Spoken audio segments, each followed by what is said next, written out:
Maayong adlaw sa tanan. So, great gyapon ta mo maayong adlaw bisan galain ng panahon. So, karon di ay kay wala gyapon klase, suspended gyapon ang klase tungod sa dili maayong panahon, no, tungod sa bagyo. So, mao na sayo ko ni mata kay titan-aw na ko kung naabay kanang post na pod or di-share nga suspended ang klase, and tan-aw na ko kay wala gid siya klase karon.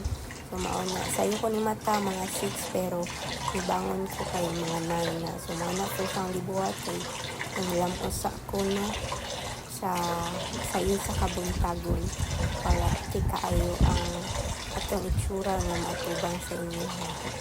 So mao na akong ginabuhat ng lampos. Then after ana kay hugas ko sa mga plato nga akong nagamit gabi. So ganihara ko ng hugas sa mga plato nga akong nagamit.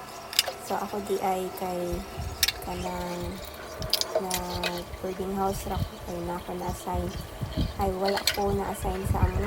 So ako ra usa boarding house. So mao na ang kinabuhi sa na inusara, inuhatan ng trabaho. Yeah, so mao na siya. Then after na ako upang hugas kay ang akong pamahaw kay nanguan sa ako na mainit lang sa ako. So mao na nagmilo ko and nagpalit ko upan.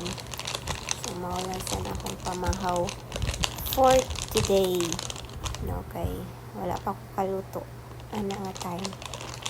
So ang kinabuhi sa kanang ikaw ra usa kay dili gid siya okay, but sa ako ang part kay murag naanad na lang ko isip kamagulangan. So, kinahanglan mo stand gid ka sa mga kaugalingon, and kapila na ako na experience na nalayo sa amo tungod kay sa work lagi kinahanglan maning kamot tungod kay daghang kitag manghud nga gipa-eskwela.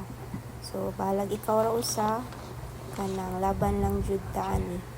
So mao na nga maningkamot ta para sa atong pamilya gyud. So usapod na sa ako ang pangandoy gyud o kalipay na ko nga makatabang gyud sa akong family.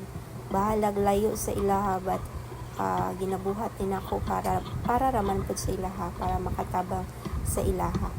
So mao na nga tanan mga kamagulangan dira. So laban lang gyud o ganang padayon lang gyud sa pagkuan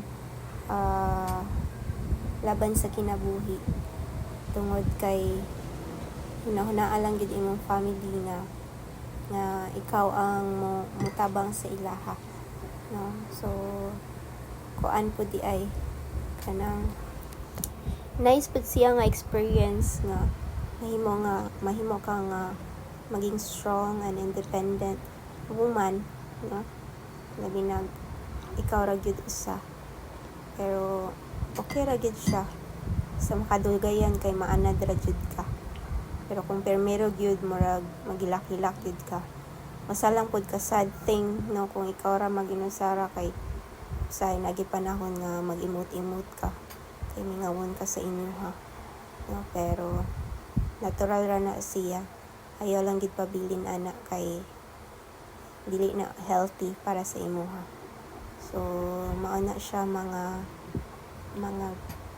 people all over the world, no, nga dapat i-enjoy lang gid ang life, no, tungod kay para dili ta ma-stress, bawal ma-stress kay ang stress wala ikatabang diri sa atoa. So mao na i-enjoy lang ang kinabuhi samot naron karong adlaw kay enjoy ra gid nako ang kanang moment. Nalipay ko kay na-suspended na pud ang klase, so walay pasok today. So mao na nagmuni lang sa ako while gainom sa ako ang kuan Milo energy drink, Milo everyday, laking Milo everyday. So yun lang po. Thank you for listening. Good day and God bless everyone. Please like and share and follow. God bless.